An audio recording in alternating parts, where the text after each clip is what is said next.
bien, bonjour à toutes et à tous, j'espère que vous allez bien.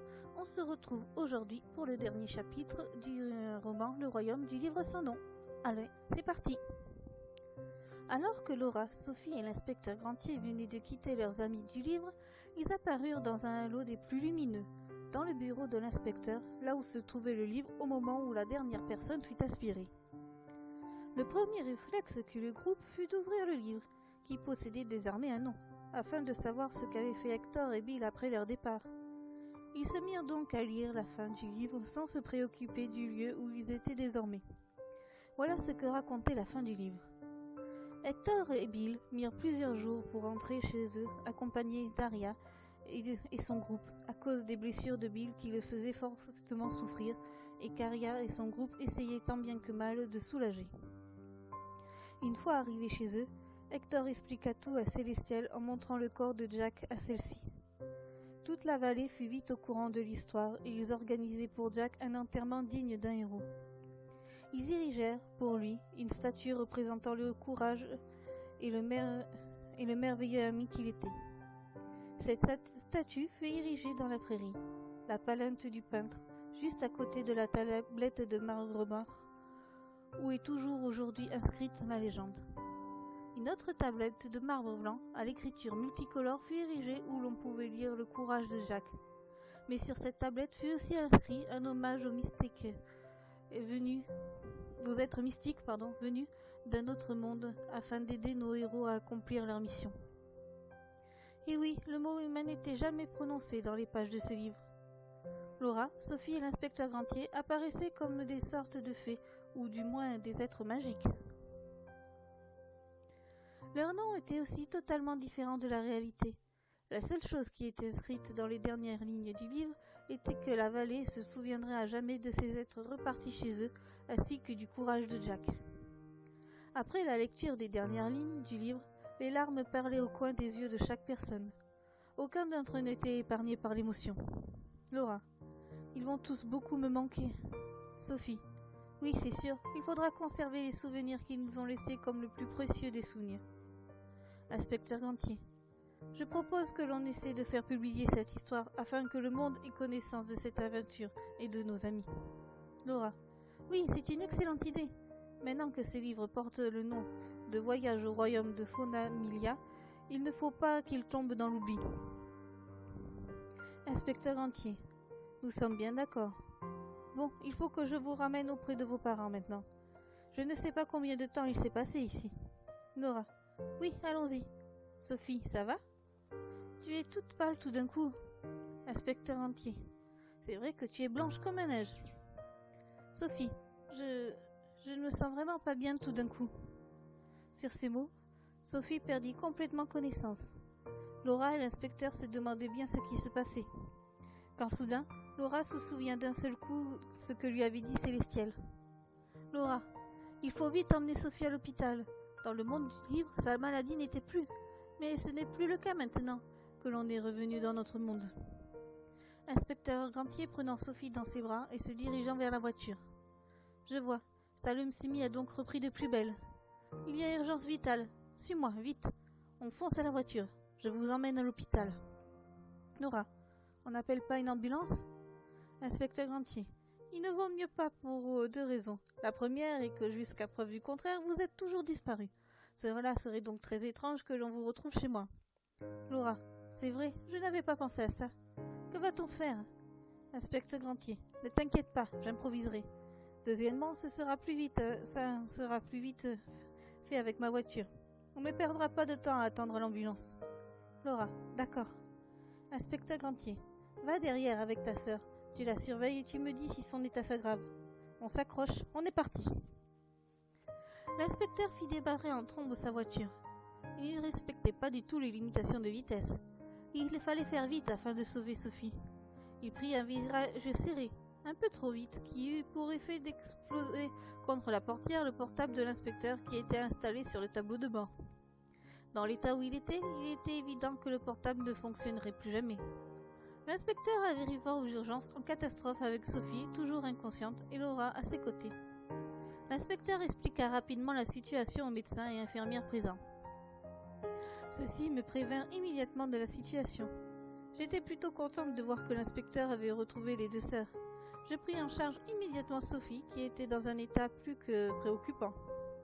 Pendant que je m'occupais de Sophie, l'inspecteur prit le téléphone de l'hôpital afin de prévenir les parents de Laura et Sophie. Il appela également le commissariat afin de les prévenir qu'il avait retrouvé les deux disparus. Une aide-soignante guida l'inspecteur et Laura dans une salle d'attente afin d'attendre des nouvelles de Sophie. Les parents de Laura et Sophie et les collègues de l'inspecteur qui auraient sans doute beaucoup de questions à leur poser. Les parents de Laura et Sophie, monsieur et madame Dormani, arrivèrent les premiers.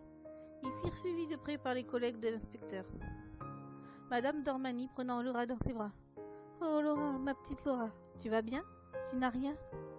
Laura. « Ça va maman, mais je suis inquiète pour Sophie.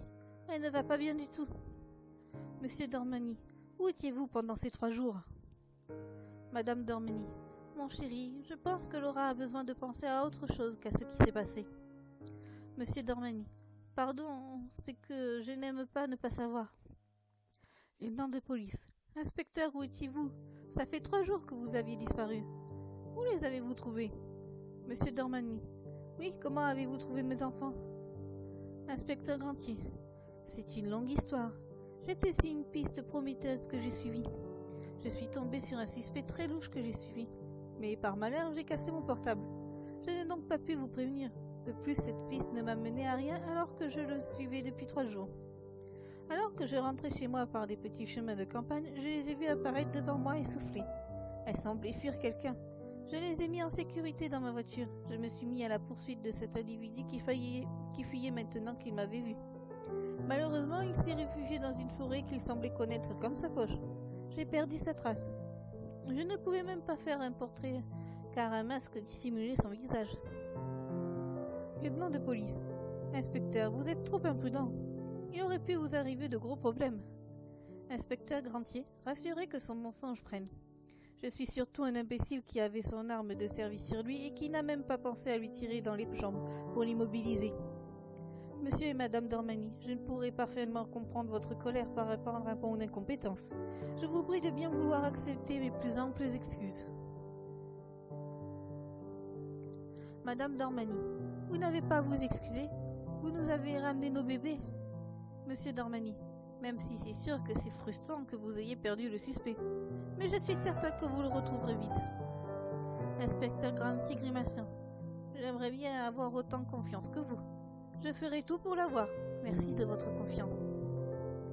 Séverine Carretier. Pendant ce temps, Sophie était au plus mal. On peut même dire qu'elle était entre la vie et la mort. Lucas. Oh non, maman, ne me dis pas qu'elle est morte elle aussi. Julie. Si c'est le cas, ton histoire est trop triste. Séverine Carretier. Non, Sophie a survécu. De justesse, certes, mais elle est bien vivante. Lucas. Ouf, je suis rassurée. Julie. Et comment va-t-elle maintenant? Séverine Carretier. Elle va très bien aujourd'hui. Une greffe de moelle osseuse d'un donneur anonyme lui a sauvé la vie et l'a guéri de sa maladie. Lucas. Et le livre? Séverine Carretier.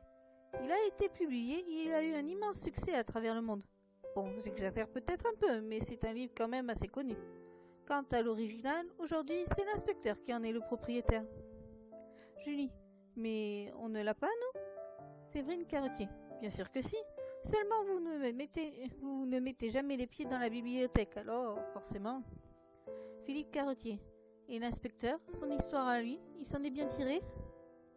Séverine Carretier. Oh que oui, cette affaire ayant fait la une des journaux, un faux s'accusa de l'enlèvement de Laura et Sophie, sachant qu'il en avait enlevé d'autres, réellement cette fois-ci, dans des lieux divers.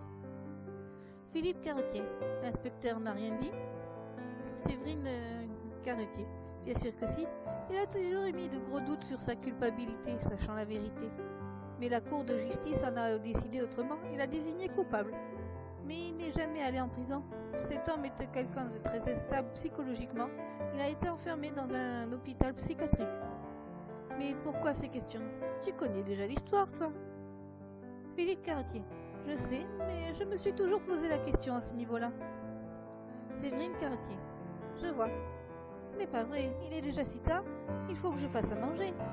Lucas, Julie, vous n'avez qu'à aller à la bibliothèque pour lire le livre en attendant que je fasse à manger. Lucas et Julie. D'accord. Alors que je commençais la préparation du repas, le téléphone s'est mis à sonner. Philippe alla le décrocher. Il arriva dans la cuisine, le sourire aux lèvres, et me passa le téléphone. Philippe Carottier, c'est ta sœur Sophie qui appelle. Séverine Carottier. Quoi? Tu sais bien que ma sœur ne s'appelle pas Sophie, mais Louise. Philippe Carottier. Mais oui, bien sûr, ma petite Laura. Séverine Carottier. Tu sais, je n'aime pas quand tu fais ça. Philippe Carottier. Si Lucas et Julie savaient que leur maman a vécu une telle aventure, ils auraient des étoiles plein les yeux. Séverine Carottier. Ou ils m'auraient prise pour une folle. Je te rappelle que tu es le premier et un des rares à avoir cru mon histoire. Philippe Carottier. Je sais. Réponds ou ta sœur va s'impatienter. C'est moi qui vais faire la cuisine ce soir. Séverine Carottier. Merci, tu es un ange. Philippe Carottier. Oui, je sais, c'est pour ça que tu m'as épousée. Je pris donc le téléphone. Louise m'invitait à manger chez elle avec sa famille ce week-end. Elle m'informa aussi de la suite du tour du monde littéraire qu'effectuait l'inspecteur qui était venu avec nous. Il faisait tout pour faire connaître les livres oubliés, égarés. D'une certaine manière, il essayait de revivre l'aventure qu'il avait vécue avec nous. Et oui, c'est bien moi et ma sœur qui avons vécu toutes ces aventures. À chaque fois que je désirais revoir mes amis, je relis ce livre en me remémorant les moments passés avec eux. Mes enfants n'ont pas à savoir quels sont les vrais acteurs de cette histoire. Je ne tiens pas à ce qu'ils me prennent pour une folle. La seule chose que j'espère, c'est les avoir fait rêver avec mon histoire. Ça semble être le cas. Ils sont en train de littéralement dévorer le livre. Voilà quelque chose qui fait plaisir à voir.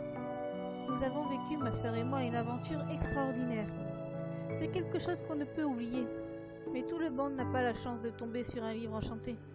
Pourtant, à chaque fois que l'on ouvre un livre, c'est une nouvelle aventure qui commence, un nouveau voyage. Beaucoup de mystères existent dans ce monde. Vous serez peut-être les prochains à en être témoins. Oui, peut-être êtes-vous les prochains qui tomberont sur un livre magique. Allez savoir. Et voilà, j'espère que cette histoire vous aura plu. Et moi je vous dis à bientôt pour une prochaine histoire. Ciao!